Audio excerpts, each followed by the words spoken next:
Hello. Don't know where in the world you are when you view this, but I'm doing part two of my 2011 predictions. My name is Stephen Hairfield. I've been a student of metaphysics and consciousness for the better part of my life. I've been doing these for about 10 years now, as I shared with you in part one. Today's version, I'm going to talk about the human experience and the human condition in 2011.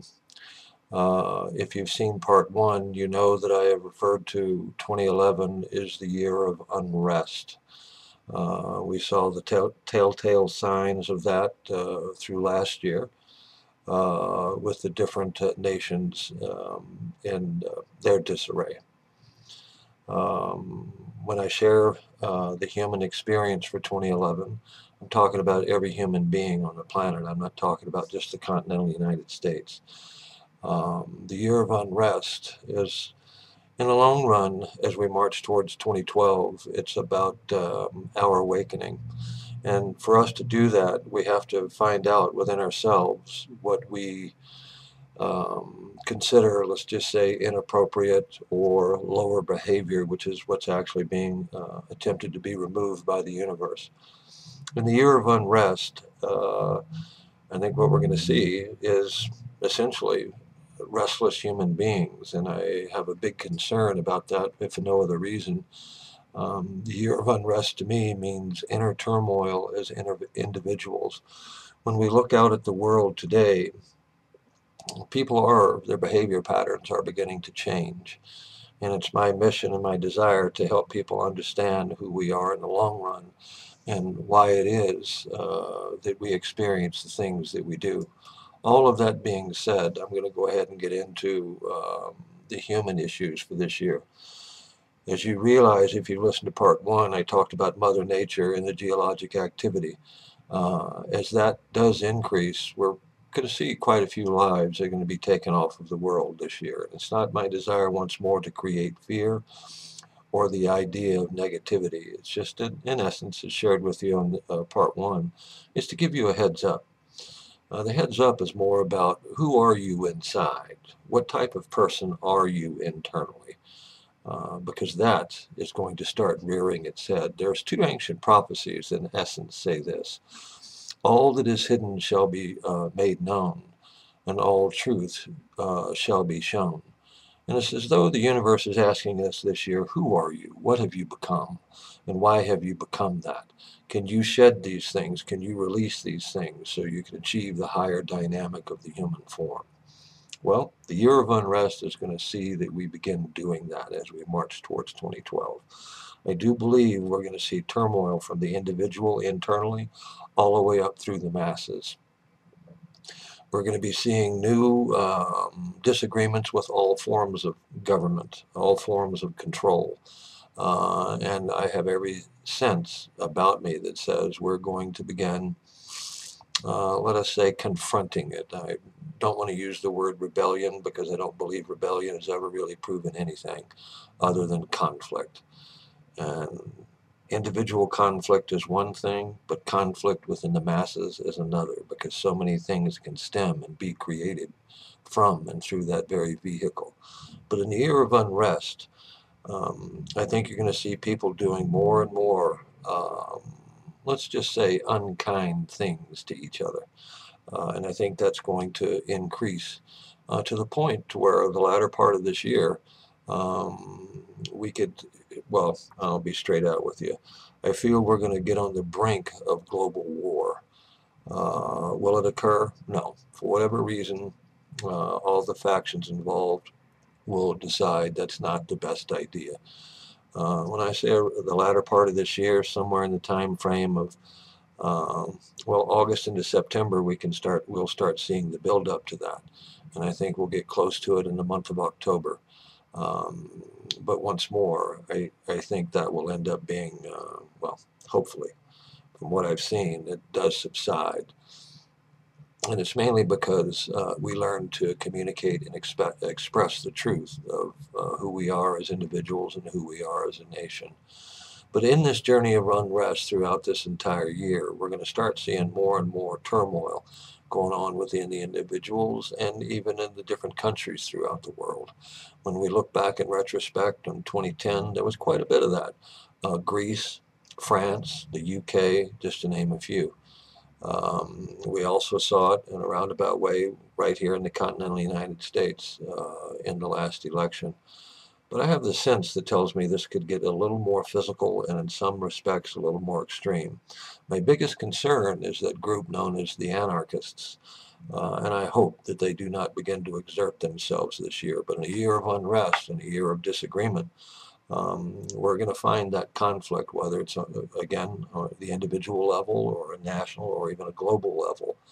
Um, and the real question I had, like in part one, is are we a reflection of Mother Nature, or is Mother Nature a reflection of us? Well, I think it's a reflection of us. There's a theory out there. It's called the theory of the 100 monkeys, and I'm going to give you a short version so that I don't take up the time on this particular broadcast to talk about that versus what I see coming in the human condition. The theory of the 100 monkeys is in essence this: that on some South Pacific islands, they had become overpopulated by monkeys and they were running out of food. So a group of scientists went down there to attempt to train them on this one island of how to dig up yams, wash them off, and eat them as a food supply. They'd been there for quite a while, and one morning one of the scientists had gone to a local stream to get water to make coffee, and he looked down the stream, and lo and behold, there was one of the monkeys um, that was washing off a yam, and he started eating it. He ran back to the camp excited and let everybody know. They began checking it out, and sure enough, the monkeys on the island, which, by the way, they calculated the number was 100. Um, they were successful. They decided to go to another island some 40 miles away in the South Pacific and to teach the monkeys on that island the same idea. Ironically enough, when they got to that island, the monkeys were already digging up the yams and eating them. So the theory of the 100 monkeys is in essence this: that once a certain um, level of knowledge, whether it be positive or negative, once that reaches a certain number, in the monkey sense, it's 100. Once it reaches that number, then all the monkeys know it. Well, that same thing appears to be true about the human being. When we look at life and the idea of consciousness, we see a lot of negativity in consciousness today. We see it in human behavior, the way we treat each other. That level has reached all of our consciousness. We're more selfish and self-centered today than ever in the history of the world. We could look at life as though it were the swing of a pendulum. We've reached the lowest point, and that pendulum has begun to move upward now. All of that being said, what I want everybody to realize is it's the negative state of being and the negative state of the human which has triggered all of the dynamics from Mother Nature through the geologic activity and through all humans, no matter what country, no matter what walk of life. We're the most mistrusting today than we could even conceive when we look back historically. The message that I'm attempting to give you is that we have reached a tipping point. And the idea here, and what Mother Nature is attempting to get us to do, is to realize that we are much greater than we ever could have deemed. And the events that are going to take place in human behavior this year alone, is its purpose is one, to get us to see what we've become as an entire global society, so that we can change or shift the dynamics. We will do it through our own free will, so to speak, or Mother Nature is going to continue the pressure on us until we begin to appreciate the idea of life and living. And in this year of unrest, we are going to see some amazing, and I don't mean wonderful, things that we humans are going to perpetrate against each other once more, whether it's from an individual level or whether it's a global level. We have to find another path. One way or the other, Mother Nature is going to see that we reach that other path, no matter what any of us may think as an individual. As off the wall as all of these predictions that I'm offering may sound, the truth is, that's the truth of what we've become. We just aren't willing to accept it. So Mother Nature is going to perpetrate us upon each other so that we can see just how low as a mass society that we have decided to become. It's a very wide path that we've chosen, and now it's time to pay the piper for everything that we've done. We cannot continue in the negative way that we are and have been traveling with each other. I've studied this for a long time. Over 30 years, I read every prophecy and have put them all together, which is why I'm sharing with you the ideas that I am as we march towards 2012. It's my suggestion that if a negative thing can enter consciousness in the mass sense, then can't positive do the same thing? And if it does, a wonderful mass intention experiment would be for all of us to take 5 minutes globally and a moment of internal peace with ourselves, and let's see what happens. Because if we do not, this internal conflict is going to come forth if the two prophecies I quoted earlier in this video are what I'm sharing with you and what's stated that they are. Who are you inside? You're no longer going to be able to hide that. And no one is going to be able to hide or avoid what they've become, because the truth of who you are is going to come out this year. Now, I hope you understand that, and it's my deepest, deepest desire to see our world become the place that it was always intended to be, in the idea of peace, divine nature, us treating each other with honor. We, as human, are the most sacred ground that there is, but we have mistreated it. We have polluted our minds, we have polluted our hearts, and of course, obviously, we've polluted our bodies.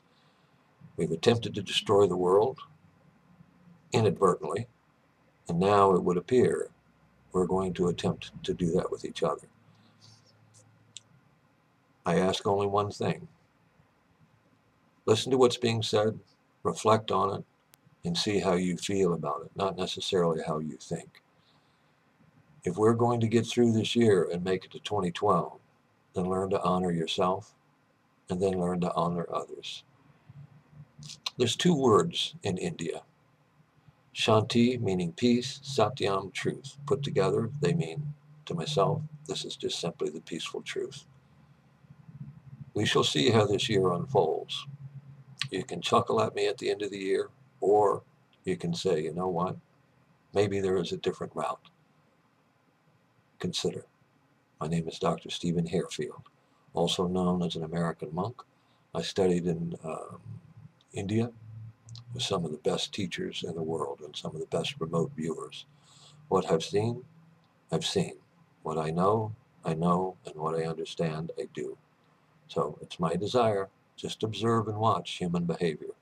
As it becomes more erratic, that should let you know that what's to come, you've heard here. Thank you.